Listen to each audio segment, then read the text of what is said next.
Assalamualaikum warahmatullahi wabarakatuh. Selamat datang di acara kita pada pagi hari ini di dalam podcast Andal yang merupakan program baru di Kejaksaan Negeri Kendal. Bersama kita host saya Bang Zul dan rekan saya Hafid Listiakusumo. Pada pagi hari ini telah datang narasumber kita yang kebetulan bisa hadir ya. Terima kasih telah menyempatkan waktunya. Boleh memperkenalkan diri dulu mungkin dari mbaknya siapa? Oh iya. Perkenalkan, nama saya Nikmatul Ulia. Oke. Dengan masnya siapa? Saya Pita Harwanto. Oke. Oke, mungkin akan lebih saya ini perdalam lagi pertanyaannya. Jabatannya Mbak Nikmatul Ulia apa ini? Kalau sekarang di Kejaksaan Negeri Kendal ini sebagai Kepala Subseksi Perdata dan Tata Usaha Negara. Kalau untuk Mas Putra sendiri? Kalau saya sendiri sebagai Kasubsi atau Kepala Subseksi penuntutan pada bidang tindak pidana khusus jadi Kendal ya Mas. Ya. Kebetulan tema kita memang perlindungan anak. Perlindungan anak dan perempuan kan. Ya betul. Nah, karena memang jadi perhatian khusus kan terkait perkara tindak pidana perlindungan anak-anak dan perempuan. Kalau Mas Putra dan Mbak Nikmat sendiri sudah pernah menangani langsung atau belum pernah punya pengalaman terhadap perlindungan anak? Kalau saya sih udah ya Mas ya, entah itu yang melakukan anak atau menjadi korban itu anak, yang melakukan itu perempuan atau yang Melakukan anak. Iya. Itu waktu itu boleh cerita nggak di perkaranya di mana dan case-nya kurang lebih seperti apa? Oke, kalau perkara anak sendiri Secara umum aja, secara umum aja ya Mas ya. Waktu itu saya pelakunya tuh anak Mas. Biasanya kan kalau anak kan biasanya ya dia dekat Mas dengan kenakalan anak-anak ya Mas ya. Kalau kenakalan anak sendiri pasti ya nggak jauh. Kalau yang pernah saya tangani nggak jauh dengan perkara yang mungkin kayak perundungan atau pembulian yang menjurusnya ke penganiayaan gitu sih Mas. Yang dilakukan oleh anak, korbannya juga anak juga. Kebanyakan sih gitu yang pernah saya tangani. Persidangan yang Mas Putra tangani yang terkait itu ya, perundungan atau penganiayaan. Yang kalau perkara anak kan berbeda Mas dengan perkara dewasa. Kalau perkara anak sendiri kan kita harus mengutamakan diversi. Diversi itu apa sih? Kayak perdamaian, kesepakatan antara kedua belah pihak. Kebetulan waktu itu perkara sudah saya nyatakan lengkap, sudah saya P21. Nah kemudian waktu itu dilakukan diversi. Kalau diversi kan ada tahapannya Mas, nggak langsung. Nah diversi pertama kali di kepolisian, ya penyidikan. Gagal Mas diversinya, nggak ada kesepakatan. Sampai penuntutan juga waktu itu saya sendiri yang jadi jaksa fasilitatornya, kebetulan gagal juga Mas. Gagal juga. Sampailah itu perkara saya limpah ke pengadilan. Diversilah kemudian di pengadilan. Oh, di tahap pengadilan ya? Di pengadilan waktu itu penuntutan. Berhasil Mas. Berhasil ya? Berhasil akhirnya. Kesepakatan kalau diversi kan bagaimana memulihkan keadaan semula, restoratif justice kan, bagaimana si anak ini yang awalnya mungkin trauma jadi gimana sih nggak trauma kembali. Nah waktu itu sudah ada kesepakatan antara anak dan korbannya juga anak juga, keluarganya dan keluarga korban, makanya ya jadi berdamai Mas. Saya juga jaksa juga saya lihatnya juga seneng ya Mas. Ada kebanggaan sendiri ya? Iya dong Mas. Itu untuk case di Wakatobi. Kalau untuk di Kendal sendiri Mas Putra? Kalau di Kendal sendiri perkara yang terkait dengan perlindungan anak dan perempuan ya. Nah, kebetulan kalau di Kendal sih belum Mas. Karena saya di Kendal baru 4 bulan Mas ya. Cuman kalau suatu saat nih ya misal dapat perkara anak dan perempuan siap ya kan udah ada pengalaman nih Mas. Harus siap dong siap Mas. ya. Oke. Kira-kira faktor apa ya kira-kira yang bisa mendorong pelaku anak itu untuk melakukan ya kayak semacam perundungan, asusila, kejahatan, kira-kira faktornya apa? Tapi jangan dijawab dulu ya. Sebelum dijawab sama Mbak Nikma, kita break dulu.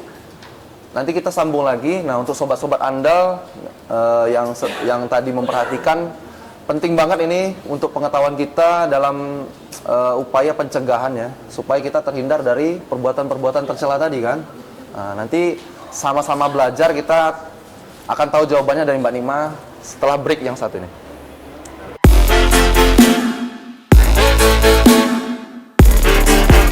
Kembali lagi bersama program podcast Andal kita pada pagi hari ini bersama narasumber kita Mbak Nikma dan Mas Putra. Menyambung pertanyaan kita yang tadi terkait pengalaman Mas Putra selama di Kejaksaan pernah menangani perkara anak atau belum. Kan tadi udah dijawab. Sekarang kita dengar dari Mbak Nikma sendiri, punya pengalaman nggak Mbak untuk menangani perkara anak atau perempuan yang jadi korban itu? Ya. Boleh cerita? Untuk pengalaman saya menangani perkara perempuan atau anak ya, abang ya. Di waktu di Satker lama sebelumnya saya juga pernah, dan kebetulan waktu di Kendal ini saya juga pernah. Jadi kalau waktu di Satker Yang paling lama, berkesan deh? atau yang paling menyulitkan atau gimana? saya pernah menangani perkara perempuan ya, tapi ini sesama perempuan. Pelakunya perempuan? Iya, pelaku perempuan dan Di bawah korbannya umur atau perempuan enggak? juga, di bawah umur. Oh, di bawah umur. Jadi kena Undang-Undang Perlindungan Anak, tapi itu perbuatan cabul waktu itu. Perempuan dengan perempuan? Iya. Korbannya Itu memang, perempuan? nah seperti itu. Terus juga laki-laki sama laki-laki pernah juga. Itu kamu pernah juga, Mbak? Iya, di Satker sebelumnya. Orang-orang terpilih kamu, Mbak? Dan kebetulan di sini juga. Agak jarang loh, sumpah. Jadi ya Kok bisa deh? Di daerah mana sih itu? di Kabupaten Gorontalo ini. Kabupaten Gorontalo ya? Oh. Jadi ya pernah itu anak laki-laki sama laki-laki. Itu kan kalau untuk laki-laki sama perempuan dengan perempuan, itu kalau nggak ada hubungan kedekatan yang khusus, susah pasti kan. Iya, terjadi Mas. itu. Kan Pembuktiannya apa gimana mungkin itu? Agak mereka susah nggak sama-sama itu? kenal atau nggak saling Nah, kenal itu itu, loh. Mbak? Pembuktiannya seperti apa waktu itu? Susah Iya, nggak karena pembuktiannya? pasti ada hubungan ya kenapa mereka kenapa perbuatan itu bisa terjadi seperti itu ya. Nah, kalau yang waktu itu yang laki-laki sama laki-laki itu di pesantren kejadiannya itu. Oh, di pesantren. Jadi waktu itu tuh pengurusnya seperti itulah. Mengurus dengan santri? Dengan santrinya. Oh. Iya, santri ya kalau Jadi waktu laki-laki itu ya. korbannya yang masih di bawah umur ya, Iya, kalau pelakunya korbannya. dewasa. Pelakunya berarti. dewasa. Kalau yang untuk perempuan sama perempuan pun itu korbannya di bawah umur, pelakunya udah dewasa. Kalau itu karena kenalan temen gitu. Jadi karena sering ngumpul bareng yang perempuan-perempuan gitulah ya, cewek-cewek gitu ngumpul bareng. Terus akhirnya si cewek ini ya ada modus-modus lah kayak diajakin ke kamar mandi apa seperti itu. Akhirnya dipaksa untuk melakukan itu.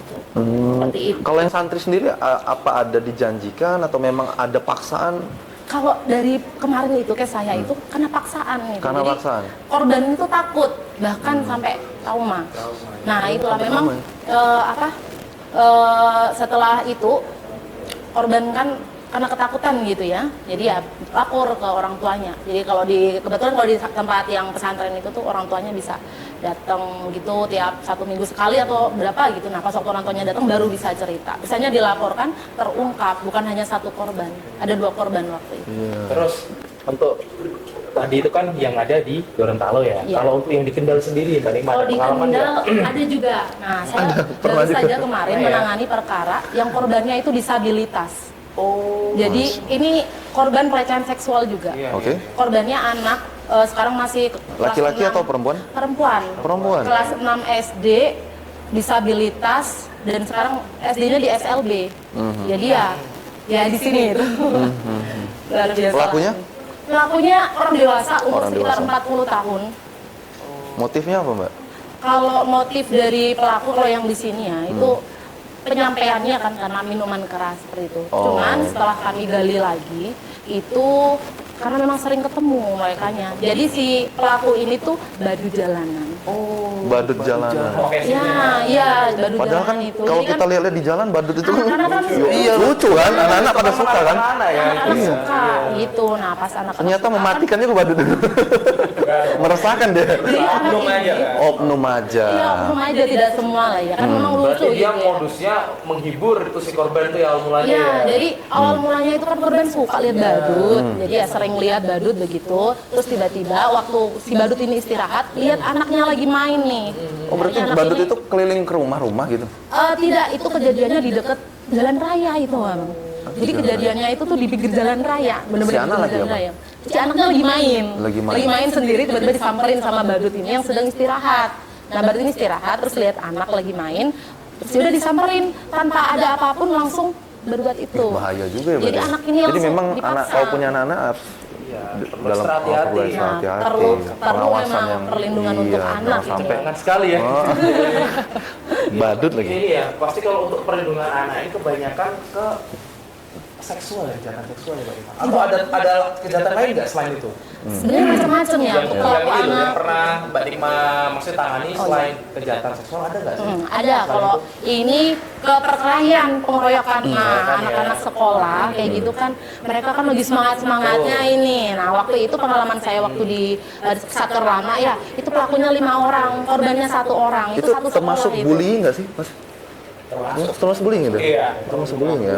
Iya, jadi pengeroyokan lah waktu itu. Gini, mungkin sobat andal tuh masih banyak yang belum tahu ya, atau masih awam ya Mbak ya. Yang dikategorikan kelompok anak atau usia anak tuh kalau bisa dijelaskan nih Mas Putra sama Mbak Nikma itu di golongan usia berapa sampai rentang usia berapa ya? Berdasarkan Anak sendiri itu di bawah usia 18 tahun dari hukum pidana kan berbeda-beda. Oke. Anak menurut hukum pidana, hukum perdata kalau pidana sendiri di bawah 18 tahun. Ya.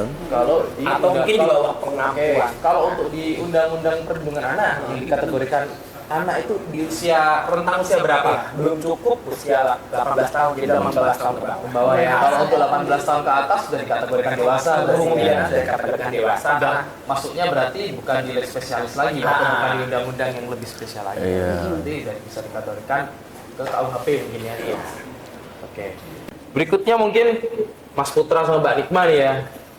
Selain perlindungan anak nih ya, di Kendal sendiri ini apa yang lagi tren untuk saat ini? Mungkin Atau mungkin yang mencuri perhatian publik. jadi perhatian publik. Perkara-perkara apa yang sedang beredar di Kendal lah, yang lagi ada di Kendal ini? Kalau untuk perkara sendiri ya Bang ya, perkara sendiri kan macam-macam ya, Macam-macam. nggak ada trennya ya apapun. Oke. Kan kejahatan ada mungkin karena salah satunya kesempatan ya, Iya, Bang, ya. betul. Entah itu ada pencurian, penggelapan, narkotika, atau mungkin tadi pencabulan terhadap anak itu kan karena ada kesempatan. Faktor orang melakukan kejahatan kan karena dia ada kesempatan. Makanya sebisa mungkin kita contoh sebagai perlindungan anak ya kan faktor-faktor adanya kan mungkin karena dari lingkungan atau dirinya sendiri. Nah kalau dari faktor dirinya sendiri mungkin orang tua kan harus ini ya Bang, harus mendampingi bagaimana sih biar nggak ngelepas anak begitu aja. Iya. Atau mungkin biar bisa terhindar anaknya, entah itu jadi pelaku ataupun korban ya. Harus terhindar, bagaimana harus diajarkan sedini mungkin apa sih yang tindak pidana apa aja yang mungkin dapat yang dialami yang mungkin iya. Ada mungkin anak-anak yang tidak sadar, secara Ya, tidak sadar dia benar, itu Bang. sebagai korban, Benar. tapi dia tidak tahu bahwa itu suatu tidak pidana, mungkin gitu ya Mas Ilya? Betul. Tapi Mas, Iya, di gimana? Kejaksaan sendiri punya program yang namanya Jaksa Masuk Sekolah, Mas. Oh ada ya Mas? Iya ya? Mas, itu bertujuan untuk mengenalkan hukum kepada anak-anak Mas. Selain mengenalkan hukum juga mengenalkan wawasan juga, wawasan kayak ya. pencegahan-pencegahan supaya anak tidak menjadi korban. Karena kan mungkin Kalau Mbak Nikma sama Mas Putra gimana? Iya. Pernah punya pengalaman nggak JMS? Udah pernah. Udah pernah? Iya. Oh iya kan kamu di Intel ya Mas? Iya, harus Mas. Itu kan kita JMS itu kan harus rutin. Waktu Mas. JMS, Ha, topik-topik apa aja yang udah dikenalkan di sekolahan? macam-macam dari tindak pidana, maunya tindak pidana apa Tindak aja. pidana apa aja? Tindak pidana mungkin tadi nyambung persetubuhan. Biasanya kan anak Oh, nggak tahu Mas. oke. Dia yang dialami dirinya tuh merupakan sebuah tindak pidana kan dia kadang nggak sadar Tahu ya. karena Oke. itu ketidaktahuan dari mereka Mas. kayak mungkin ini ya bullying itu kan Bullying, Iya. iya, suatu mungkin ya mungkin orang dewasa mungkin dia memegang menurut dia wajar Mas, tapi kan itu suatu pencabulan ya. Oke. Nah itu kan harus diajarkan orang tua dari dini mana sih area-area yang nggak boleh disentuh sama orang lain, bahkan itu gurunya atau siapapun nggak boleh. Kayak gitu. Jadi ternyata kejaksaan tuh nggak cuek ya terhadap anak-anak ya, Perempuan dan anak. Kak. perempuan dan anak-anak. Semua orang dewasa pun kita nggak cuek Mas. cukup seru ya perbincangan kita ya Mas. Seru. Terakhir nih, Iya. kasih tips-tips lah untuk sobat-sobat andal di luar kan, supaya kita terjauhi dari perbuatan-perbuatan tercela atau terjauh dari jadi korban gitu loh. Ada tips nggak? Betul. Dari Mas Putra dulu. Oke, kalau tips dari saya, bagaimana kita bisa menghindari dari tindak pidana sih, entah kita melakukan atau kita sebagai korban ya. Otomatis kita harus sering belajar ya, Bang. Belajar, Kita harus sering baca. betul. Jadi kalau kita banyak belajar, kita banyak literasi, kita jadi tahu, oh ini ya yang dimaksud tindak pidana tuh ini ya. Iya. Oh ini ya yang dimaksud KDRT tuh kayak gini ya. Oh yang pemukulan, penipuan tuh kayak gini ya. Oh modus-modus, makanya kita harus sering belajar, mungkin sharing. Terus kita Sharing, harus ya. sering cerita kalau ada masalah jangan dipendam sendiri. Jangan Itu, dipendam Mas. sendiri kan. Kalau ada orang tua, saudara, bahkan teman mungkin bisa diceritakan. Kalau memang udah menyangkut masalah hukum, mungkin bisa konsultasi dulu dengan kejaksaan. Dengan yang lebih Atau mungkin ahli ya, penegak hukum polisi lainnya. gitu-gitu ya. Kalau dari saya sebenarnya ini sih, Abang Mas. Jadi pelaku tindak pidana ini sebenarnya sudah diingatkan dari hati nuraninya kalau perbuatan itu adalah tidak benar. Iya. Cuman mereka tetap menentang hati nuraninya. Gitu ya. Jadi sebenarnya itu dia tahu. Oh, Gitu. tindakan yang dia perbuat itu salah. tahu. Iya, perbuatan yang dia lakukan itu salah. Ini pengalaman saya dalam mengalami perkara. Mereka tuh seperti itu. Jadi beberapa itu memang mereka tahu tapi tetap melakukan. Iya. Mungkin kita balik ke korban juga gitu ya. Dia tahu dia sebagai korban, tapi dia nggak mau speak up juga ada ya seperti itu. Ada loh yang kayak gitu. Iya. Karena Speak dia up juga karena penting gitu ya. diancam kan. Iya betul. Karena dibawa tekanan. Mungkin bahkan tidak tahu. Karena takut. Berarti untuk kisi-kisinya gimana nih Mbak Lima? Untuk mencegahnya itu, untuk anak, apa sih untuk sobat-sobat adik-adik di rumah, gimana ya untuk pencegahannya seperti itu? Kalau untuk adik-adik, hindari sekarang kan gadget itu kan luar Oke. biasa ya. Oh iya. Nah, Pilih-pilih ya. Sebenarnya kalau untuk anak-anak lebih ke peran orang tua, tapi kalau ini mungkin adik-adik ada yang mendengarkan ya Iya. sesi ini, jadi ya hindari situs-situs yang memang sensitif, Oke. suatu hal yang memang tidak baik seperti itu. Kemudian kalau misal melihat biasanya kan kayak gitu melihat dari misal pengalaman orang lain yang dia saksikan, tidak ada kekerasan. Oh kekerasan ya? Iya karena dia melihat kebiasaan Nah, kekerasan, akhirnya mungkin terpengaruh dia, terbawa-bawa dia. itu juga bisa. Jadi ya, Candu. memang kalau saya anak itu tuh lebih ke Candu. pengawasan orang tua. Itu anak tuh yang penting seperti itu. Sekalipun ini kan pendidikan sejak Oke. dini itu sangat penting. Oke, terima kasih Mas Putra dan Mbak Rima, obrolan kita cukup seru. Mungkin kalau kita Kalau bisa ditambah, tambah lagi nih waktunya mas. Nggak bisa ya, Bang? Emang nggak bisa mas. kita obrolin bisa Mungkin satu lain tahun, waktu. Bang. Iya. Nggak habis-habis pokoknya kalau bahas anak dan perempuan ya. Iya. Terima kasih banyak Mas Putra atas waktunya. Sukses untuk siapanya ya. Siap. Oke. Terima kasih Mbak Rima. Sukses untuk kedepannya. Terima kasih banyak, Mbak Rima, ya. Gila, Baik sobat biasa. Andal podcast Kejari Kendal, mungkin sekian dari kami program kita untuk episode kali ini. Episode kali ini. Masih ada episode berikutnya ya? Pak? Masih ada dong, ini episode 1 nih. Kita nantikan episode berikutnya. Oke. Mungkin cukup sekian dari kami. Terima Ya. kasih. Wassalamualaikum warahmatullahi wabarakatuh. Jangan lupa like. Subscribe juga ya, Pak? Ya. Assalamualaikum.